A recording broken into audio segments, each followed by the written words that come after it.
having access to multiple different agents, which I don't know that if I've shown this to you guys yet or not.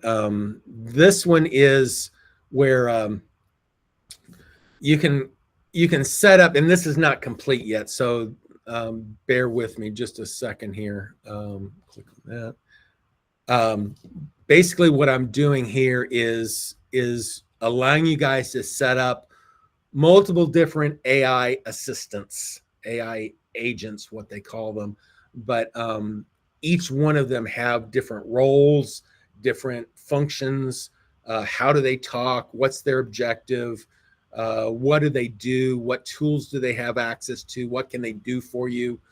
What knowledge do they have access to? And by setting these up properly, you could have them answering questions on your website.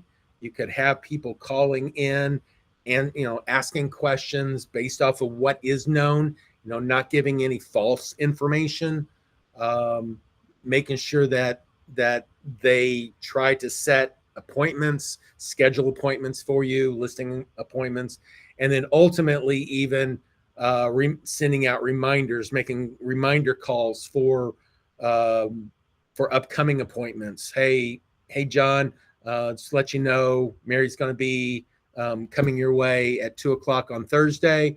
If you have any questions, I'll be happy to answer them.